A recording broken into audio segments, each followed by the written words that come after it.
Bom dia, crianças, tudo bem com vocês? Mais uma escola dominical, mais uma semana que se passou e outra que se inicia, e nós estamos aqui porque Deus nos guardou. Vamos orar agradecendo a Deus por esse cuidado que Ele tem conosco? Feche os seus olhos. Senhor Jesus, nós te agradecemos, ó Deus, por mais esse dia de vida que o Senhor nos concede.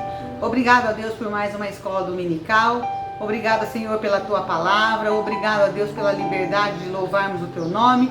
Que a gente nunca se esqueça do privilégio que é podermos louvar o teu nome, ler a tua palavra, ir à igreja e poder render mesmo graças a ti.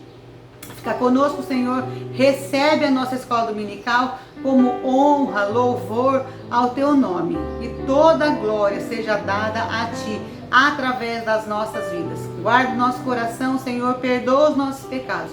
Nós te agradecemos por tudo que o Senhor é, que o Senhor fez e fará nas nossas vidas. Em nome de Jesus, amém. Leitura bíblica. Chegamos em Ageu. E terminou, né? A gente leu Miqueias, Naum, Abacuque, Sofonias e Ageu. 5 livros essa semana. E estamos a um fio do Velho Testamento. Estamos terminando o Velho Testamento.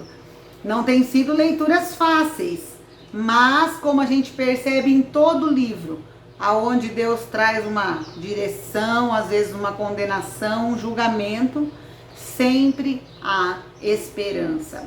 Então vamos começar lá. Miqueias 5:2 e Miqueias 6:8. O que é que fala nesses textos? Ouve aí.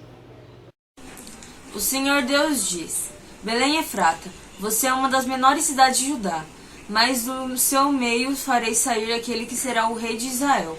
Ele será descendente de uma família que começou em tempos antigos, num passado muito distante. O Senhor já nos mostrou o que é bom. Ele já disse o que exige de nós. O que Ele quer é que façamos o que é direito, que amemos uns aos outros com dedicação e que vivamos em humildade, humilde obediência ao nosso Deus. E tu, Belém Efrata, pequena demais, mas de ti sairá o rei de Israel. Aquele que no versículo 5 diz o quê? Este é a nossa paz. Muitas vezes a gente se acha desse tamanho, incapaz de fazer alguma coisa para Deus. O que é que eu posso fazer para um Deus tão grande, um Deus tão poderoso? Se dispõe na mão do Senhor. É Ele que vai fazer através de você. Então nós lemos isso no versículo 2. E no versículo 8 do capítulo 6, diz lá que é para a gente andar em humildade diante do Senhor. O que é andar em humildade? É você andar com o coração disposto a servir ao Senhor. É você ser verdadeiro, adorar verdadeiramente a Deus, saber que você depende dele, ser grato pela salvação em Cristo Jesus. Isso é ter humildade diante de Deus, não é pensar assim, não tô nem aí que esse Deus não preciso dele para nada, minha vida vai muito bem, obrigado. Não, é a gente saber que tudo o que a gente tem veio do Senhor. E a gente vai cantar uma canção bem conhecida, ela chama Eu Li na Bíblia, e vou contar para vocês. A gente está falando de leitura bíblica, e nessa leitura, em tudo que a gente já leu, de Gênesis até Ageu, a gente leu que eu posso ser pequeno, eu posso ser incapaz, eu posso não ser de uma família importante, eu posso não ser nada como não sou, mas Deus sendo tudo na minha vida, a coisa prospera. E Ele deixou toda a sua palavra como referência, como um manual. E tantos homens ali, tão sujeitos a erro como nós, para servir de exemplo para nós. Então vamos cantar. Eu li na Bíblia e eu aprendi com esses personagens. Canta aí.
ficarei atento ao Senhor, esperando em Deus, o meu Salvador, pois o meu Deus me ouvirá.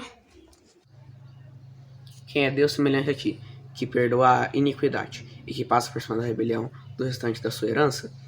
Ele não retém a sua ira para sempre, porque tem prazer na sua benignidade. Tornará a apiedar-se de nós, sujeitará as nossas iniquidades, e tu lançarás todos os pecados nas profundezas do mar. Darás a Jacó a fidelidade, e a Abraão a benignidade, que juraste a nossos pais desde os dias antigos. Nessas próximas leituras, aliás, nessas últimas leituras que ouvimos, então de Miqueias 7:7 e de Miqueias 7:18 a 20, diz que em qualquer tempo eu olharei para o Senhor, porque Ele é a minha esperança, né? Fala que o Senhor é a minha força. E fala também que Deus, Ele é um Deus que vem para julgar. E Ele vai julgar. Mas Ele não pega tudo, pecado e pecador, enfia tudo no mesmo saco e se desfaz. Não.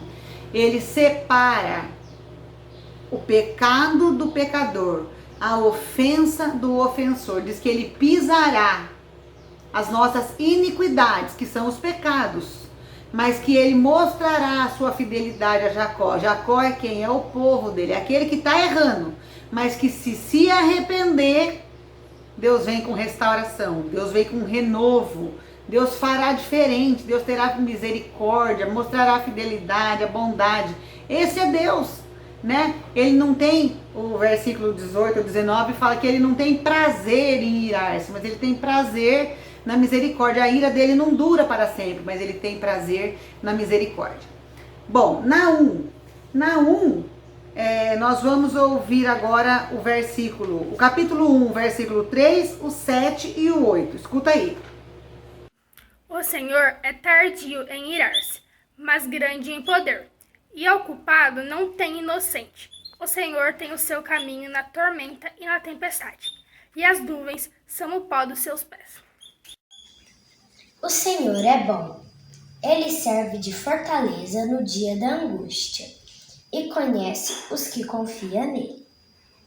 E com uma inundação transbordante, acabará em uma só vez no seu lugar, e as trevas perseguirão os seus inimigos. Naum pregou a destruição de Nínive. Nínive, já ouvi esse nome. Aonde você ouviu esse nome? No livro de Jonas. Jonas pregou contra Nínive, e pregou falando que ela ia ser destruída. Eles se arrependeram, se voltaram para Deus, e Deus o quê? Poupou aquela cidade, né? Mas passado um pouquinho veio Senaqueribe. Quem lembra desse nome de Senaqueribe? Foi aquele que afrontou o Deus de Israel no reinado do rei Ezequias. Lembra da música? Porém um anzol no seu nariz e um freio na sua boca, e o farei voltar por onde veio, e contra ti nenhuma flecha atirará. Lembra disso? É a música que eu mais gosto, do Diante do Trono.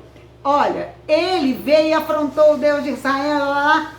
Ezequias, o rei Ezequias foi lá, orou, e Deus veio e acabou com a graça de Nínive, que era a Síria, né? A capital da Síria. Voltaram para lá. Então, conclusão de Jonas ter pregado para Nínive, eles foram devagarzinho, voltando às práticas ruins, e acabaram se tornando uma nação que Deus ia exterminar, uma cidade que Deus ia exterminar, né? A Síria foi levantada como instrumento de Deus para trazer condenação lá para o povo de Deus. Só que chegaria o momento de Deus trazer condenação para Nínive. Então, a gente ouviu nessa leitura aí que Deus é bom, mas Deus é justo. Deus dá sempre um tempo, um bom tempo, para que haja o arrependimento. Mas chega a hora de ser julgado, chega a hora da condenação. Havendo arrependimento, tem restauração. Deus sempre vai falar que Ele quer restaurar. Ele é amor, mas Ele não é bobo. né? Ele é Deus. Com Deus não se brinca. Ninguém, fala na palavra dele, ninguém se levante. Não vai ter a segunda vez de se levantar contra Deus, porque Deus vem e acaba com a graça. Então o resultado vem de Deus. Seja ele bom, se você se arrependeu e se entregou a ele, seja ele ruim, se você se rebelou contra aquilo que Deus quer. Eu quero ouvir mais um texto agora de Sofonias. Nós vamos adiantar um pouquinho, depois a gente volta. Sofonias também pregou num tempo que era de condenação. Sofonias, ele vem falar do dia do Senhor. Seria aquele lá quando eles seriam levados para o exílio babilônico. E também tem essa relação com o dia do Senhor, quando o Senhor vai voltar, que é o que está escrito lá em Apocalipse, né? Então, como é que está o teu coração? Lembra da música? Se o teu coração parar de bater agora, para onde você vai? E se Jesus voltar agora, para onde você vai? Então, reafirme o seu compromisso com Jesus. Diga com a sua boca, confesse que Ele é o Senhor e Salvador da sua vida, o único e suficiente Salvador. Convide Jesus para morar no seu coração a cada dia, para que você possa viver de acordo com os princípios que Ele nos ensina e possa morar com Ele eternamente nos céus. Ouve aí o que Deus fala em Sofonias 3,17. Hoje vamos ler Sofonias 3,17. Pois o Senhor, seu Deus, está com vocês. Ele é poderoso e os salvará. Deus ficará contente com vocês. E por causa do seu amor, lhe dará nova vida. Ele cantará e se alegrará. Quando a gente lê o começo de Sofonias, é difícil, fala de uma destruição terrível, mas Deus ainda fala que vai ter um consolo, que ainda vai ter um abrigo, um esconderijo para aqueles que estiverem em Deus. Mas a verdade de Deus é o quê? Que Ele te ama, que Ele quer te renovar, que Ele quer que você se arrependa, que você busque abrigo no Senhor, porque Ele é o quê? Abrigo bem presente na tribulação, na angústia. Firme-se com Deus e Ele vai recompensar o seu coração quebrantado. Ele jamais vai lançar fora, Ele sempre vai acolher. Vamos cantar uma música agora, ela se chama Jesus é a Aliança. Eu não sei se todos vocês conhecem, ela é cantada na igreja. O Raul vai me ajudar a fazer o gesto dela, mas ela diz que hoje Ele te chama para renovar, hoje Ele te chama para restaurar, e hoje Ele quer te abençoar, Ele quer derramar dele sobre a sua vida. Jesus é essa aliança entre eu e você, e entre você e Deus. Então se entregue, se renda a esse Jesus que veio e morreu na cruz para te salvar. Vamos lá, vamos cantar com coração grato por Jesus ter vindo ser esse elo inquebrável entre nós e Deus. Apegue-se a Ele, firme o seu coração nele, para ser salvo e um dia morar no céu. Vamos cantar.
Abacuque, seu nome significa abraço ou abraçar.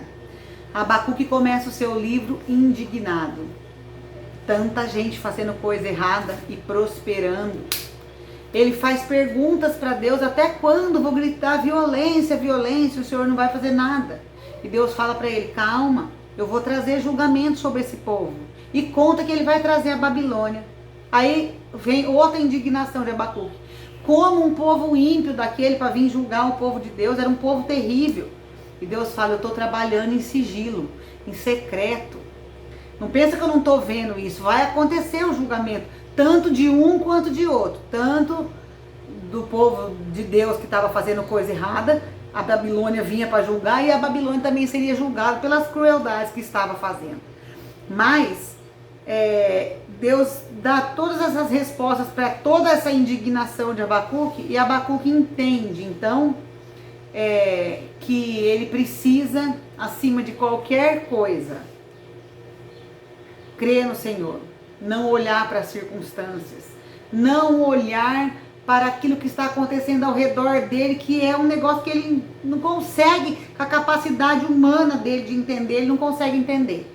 Mas Deus traz, porque Deus traz pela fé uma modificação na nossa vida. Quando a gente põe a nossa fé em Deus, Ele traz essa guinada, essa, tipo, acende uma luz, fala: agora entendi. Não era para eu olhar para as circunstâncias, era para eu olhar para Deus. Ele é que pode mudar a situação, e o meu coração tem que se alegrar nele, tem que esperar nele. Vamos ouvir esse texto de Abacuque? Abacuque 2, 4 e Abacuque 3, de 17 a 19.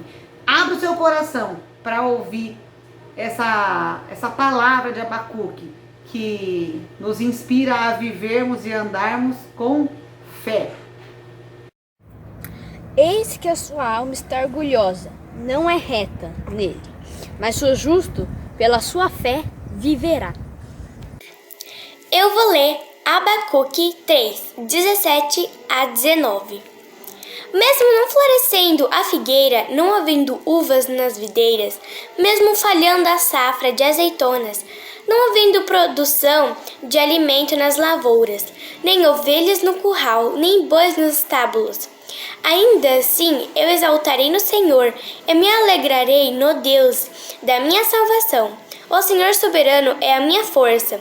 Ele me faz os meus pés como os do servo. Ele me habilita a andar em lugares altos.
E para encerrar o livro de Ageu, passou o exílio babilônico.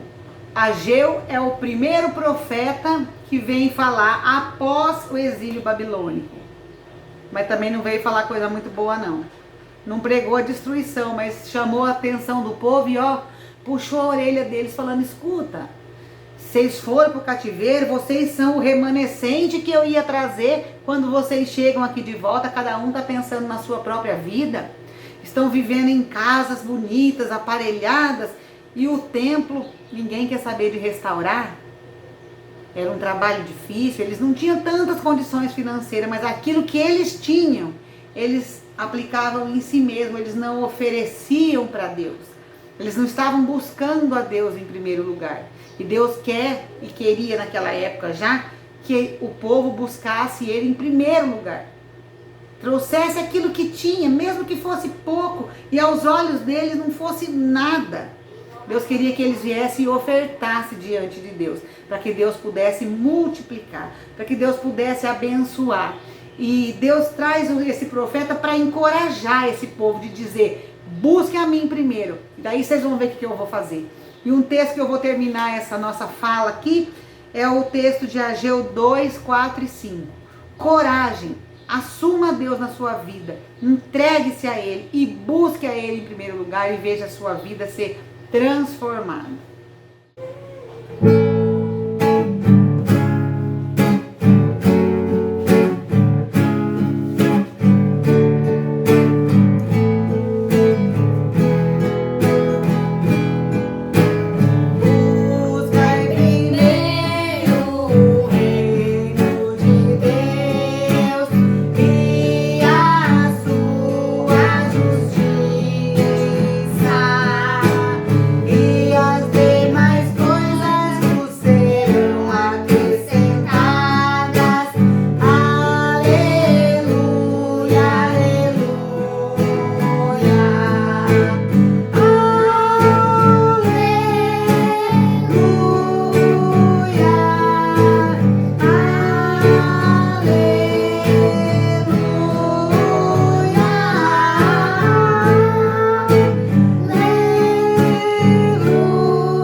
Senhor Jesus, nós rendemos a Ti o nosso louvor.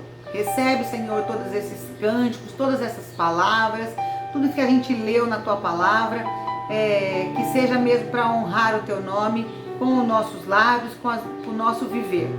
Senhor, nós sabemos que sem Ti não podemos caminhar. Sem Ti a gente vai sempre se desviar da rota, mas nós confiamos no convencimento do Teu Espírito Santo, que vem sobre nós para mudar a nossa direção, para nos ensinar o caminho, para nos dar o destino que o Senhor quer que a gente caminhe, que a gente trilhe, que a gente persiga para chegar. Nós sabemos, ó Deus, que o Teu destino para nós é o céu, mas para isso precisamos nos converter dos nossos maus caminhos. Ensina-nos a cada dia, Senhor. Obrigada porque o Senhor nos dá uma segunda chance. Obrigado porque o Senhor é longânimo, paciente, porque o Senhor nos ama, o Senhor vibra por nós, o Senhor quer nos restaurar. Obrigada por essa oportunidade que temos hoje.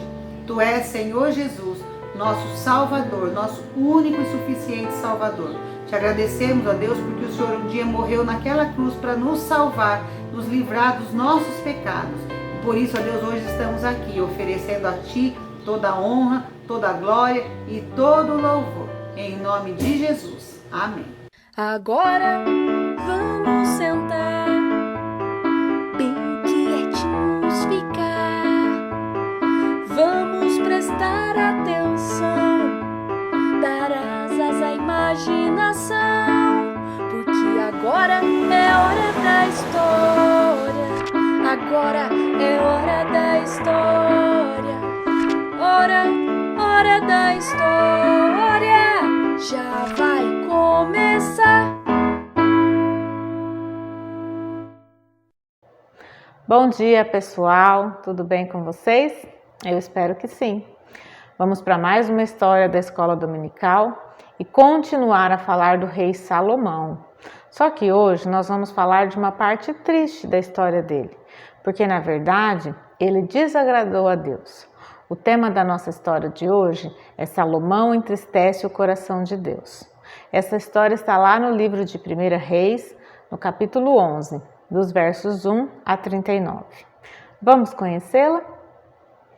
Em 1 Reis 11, vemos o triste relato sobre o desvio de Salomão e sua desobediência a Deus.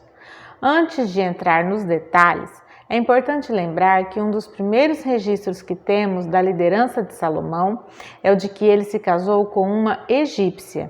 Isso mesmo. Em 1 Reis 3:1 diz que ele se casou com alguém que não conhecia o Senhor.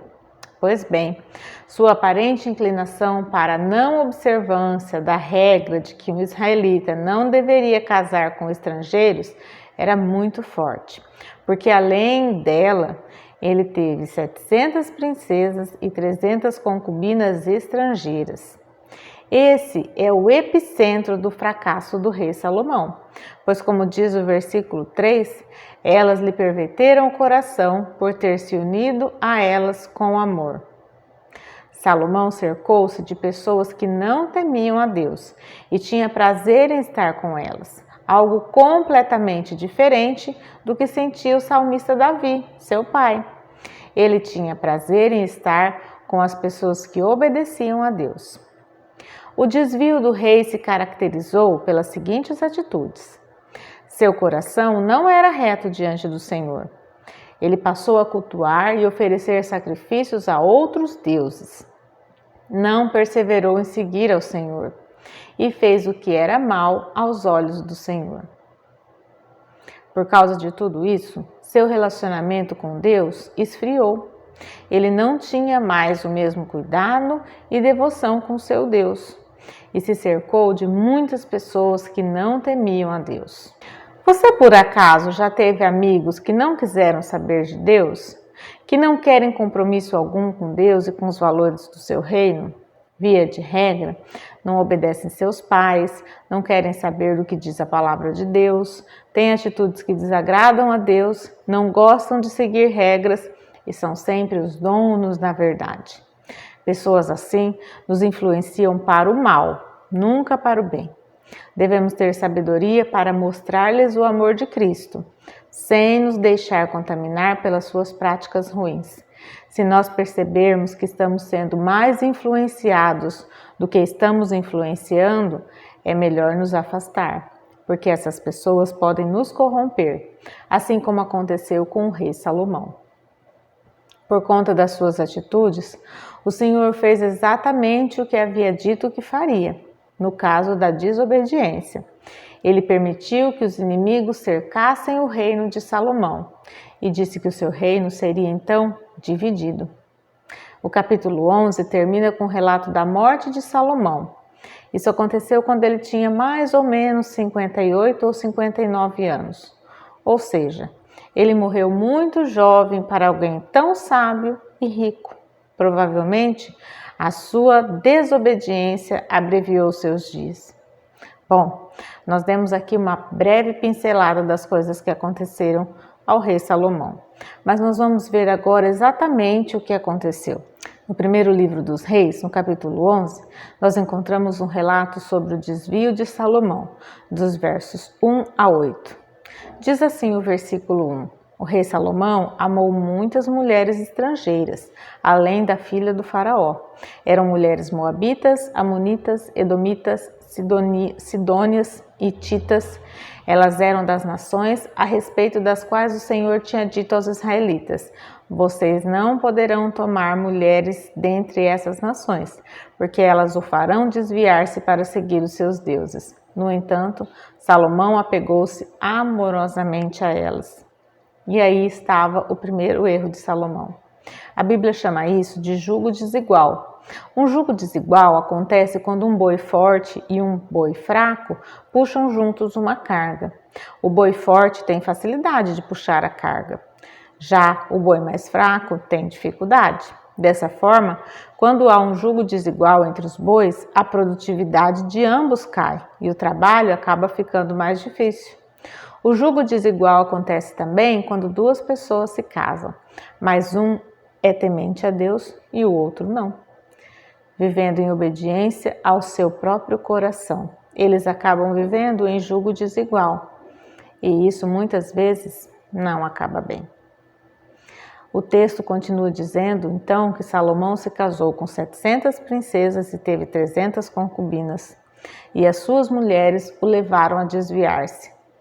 Mas desviar-se do quê? Desviar-se dos caminhos do Senhor. À medida que Salomão foi envelhecendo, o seu coração já não era mais totalmente dedicado a Deus. Salomão seguiu vários deuses, entre eles Astarote, a deusa dos Sidônios, e Moloque, o repugnante deus dos Amonitas. Dessa forma, Salomão fez aquilo que Deus não aprova, e Deus já tinha advertido ele que isso poderia acontecer. Salomão ainda fez altares para muitos deuses de todas as suas mulheres estrangeiras, e foi se afastando cada vez mais da lei do Senhor. Dessa forma, ele passou a servir a Deus de forma relaxada, e isso também entristeceu o coração de Deus. Nós devemos lembrar que Deus merece o nosso melhor, pois Ele é o único Deus verdadeiro, digno do nosso louvor e da nossa adoração. Não há outro a quem devemos prestar culto ou diante de quem devemos nos prostrar. Somente nosso Deus é digno de receber toda a honra. Nos versos 9 a 13, nós vemos que Deus estava irado com Salomão por causa do seu desvio de conduta, porque Salomão não tinha mais o coração voltado para Deus, mas sim para outros deuses, os deuses das suas esposas. Então Deus enviou uma mensagem a Salomão. Embora Deus tivesse proibido Salomão de seguir outros deuses, ele não obedeceu. Por causa disso, a mensagem que Deus enviou foi a seguinte: já que essa é a sua atitude, você não obedeceu à minha aliança e aos meus decretos, os quais lhe ordenei, certamente lhe tirarei o reino e o darei a um dos seus servos. No entanto, por amor a Davi, seu pai, não farei isso enquanto você viver. Eu o tirarei da mão do seu filho.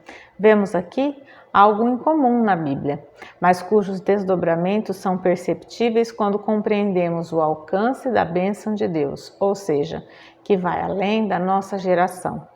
O texto afirma que por amor a Davi, Deus não faria o que prometeu a Salomão na sua geração, mas só depois que ele não estivesse mais vivo. Deus conhece de onde nós viemos, Ele conhece as nossas origens, mas Ele espera de nós atitudes dignas de filhos e não de netos.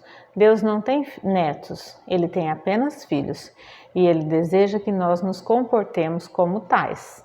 Nos versos 14 a 25, nós vemos que Deus enviou perturbações a Salomão, ou seja, Ele permitiu que alguns adversários se levantassem contra ele. Entre eles o edomita Hadad, da linhagem real de Edom. Aqui, para nós entendermos, Salomão era da linhagem de Jacó, cujo nome foi mudado para Israel. Hadad era da linhagem de Esaú, que passou a ser conhecido como Edom. Então, aqui a inimizade começa dentro da própria família, entre um descendente de Jacó e um descendente do seu irmão Esaú. E você? Como tem sido o seu relacionamento com o seu irmão, com o seu primo? Vocês brigam muito? Existe inimizade? Ou vocês vivem em harmonia? A Bíblia diz que naquilo que depender de nós, nós devemos ter paz com todos. Lembrem-se disso. Algum tempo depois, Deus permitiu que outro adversário se levantasse contra Salomão. Dessa vez foi Rezon, filho de Eliada. Rezon foi adversário de Israel enquanto Salomão viveu e trouxe-lhe muitos problemas, além dos causados por Hadad. Assim, Rezon governou a Síria e foi muito hostil a Israel. No final do capítulo 11, lá pelos versos 26 a 40, nós vemos o juízo de Deus e a divisão do reino de Israel. Jeroboão também rebelou-se contra o rei Salomão. Jeroboão foi aquele sobre quem o profeta Aías fez uma profecia. Disse ele da parte do Senhor: Saiba que vou tirar o reino das mãos de Salomão e dar a você 10 tribos. Mas por amor ao meu servo Davi e a cidade de Jerusalém, a qual escolhi dentre todas as tribos de Israel, ele terá uma tribo. E assim Deus cumpriria a promessa que tinha feito de dividir o reino de Israel. Qual o motivo de tudo isso? O desvio de Salomão e a sua recorrente idolatria. A idolatria é uma traição a Deus, que é o único digno de receber a nossa adoração. Finalmente, o capítulo 11 de 1 Reis, lá nos versos 41 a 43, narra a morte do rei Salomão. E diz assim: Os demais acontecimentos do reinado de Salomão, tudo o que fez e a sabedoria que teve, estão todos escritos nos registros históricos de Salomão. Salomão reinou 40 anos em Jerusalém, sobre todo Israel. Então descansou com seus antepassados e foi sepultado na cidade de Davi, seu pai. E o seu filho Roboão foi o seu sucessor. Então, pessoal, nessa história triste do final da vida de Salomão, nós vimos que ele teve muitas mulheres, ele serviu a muitos deuses, todos falsos, é claro, e isso lhe causou muitos problemas. Se Salomão tivesse obedecido a Deus e tivesse se casado com mulheres do seu próprio povo, talvez o seu coração não tivesse se inclinado à idolatria, e ele poderia ter vivido muito mais e ter tido muito menos problemas. Infelizmente, com toda a sua sabedoria, Salomão não soube ficar longe dos problemas e das mulheres que eram estrangeiras e, portanto, não eram para casar-se com ele. É bom que nós conheçamos a palavra de Deus a ponto de saber aquilo que Deus nos diz para fazer e o que não fazer. No caso de Salomão, se ele tivesse obedecido aquilo que Deus falou para ele não fazer, com certeza o curso da vida dele seria diferente. Sejamos obedientes a Deus e a sua palavra. Isso vai nos evitar muitos problemas e aborrecimentos e, com certeza, atrair a bênção de Deus sobre nós. E por hoje é só. No próximo domingo nós voltamos com outra história aqui na Escola Dominical. Fiquem todos com Deus, um bom domingo e até a próxima. Tchau, tchau. Aniversariantes do dia, só na casa da Rose que o povo faz aniversário. Hoje é aniversário da Jennifer Maria. Parabéns, Jennifer. A Jennifer tá na nossa vida desde pequenininha. Ela tinha uns 3 aninhos quando ela começou a estudar com a Olivia e a gente acompanha ela aí há bastante tempo, né? E que Deus abençoe a sua vida, Jennifer. Vamos cantar parabéns e orar por você.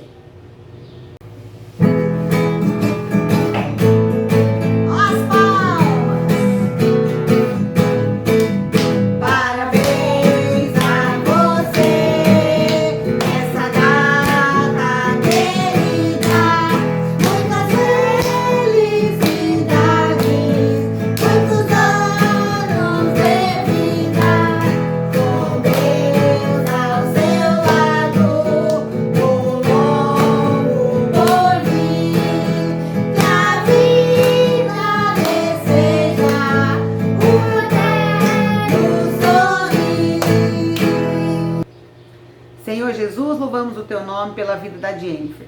Que o Senhor possa abençoá-la, ó Deus. Que o Senhor possa conceder sonhos a ela, Senhor. Que o Senhor possa trazer direção à sua vida. Que o Senhor possa trazer, Senhor, fortalecimento na sua fé. Que a vida dela seja pautada, ó Deus, pela tua palavra. Que ela tenha, ó Pai, do Senhor, suporte, Senhor, para poder caminhar e crescer em graça, estatura e sabedoria diante do Senhor. Que o Senhor possa conceder sobre a vida dela ricas bênçãos dos altos céus, Senhor. Nós pedimos em favor dela nessa hora e te agradecemos por tudo que o Senhor já tem feito na vida dela até aqui. Abençoe, Senhor, cada dia da sua vida e da sua família. Em nome de Jesus, amém. Terminamos mais uma escola dominical. Que você tenha uma semana abençoada, que você tenha mesmo uma semana de fé. Exercite a sua fé. Louve a Deus, busque a Deus em primeiro lugar na sua vida e veja as coisas mudarem aí com você. Vamos lá? Vamos orar agradecendo a Deus por mais essa escola dominical? Louvado seja o teu nome, ó Deus, por mais esse tempo de escola dominical. Recebe, Senhor, toda essa escola dominical como nosso louvor.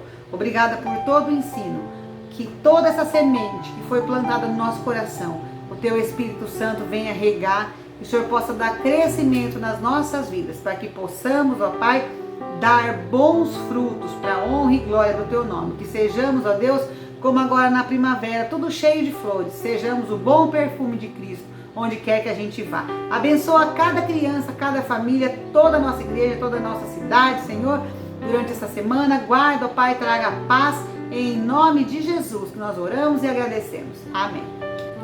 Pai nosso que estás nos céus, santificado seja o teu nome, venha o teu reino, seja feita a tua vontade, assim na terra como nos céus. O pão nosso de cada dia nos dai hoje, perdoa as nossas dívidas, assim como nós perdoamos os nossos devedores. Não nos deixe cair em tentação, mas livra-nos do mal, pois teu é o reino, o poder e a glória para sempre. Amém. Tchau, boa semana!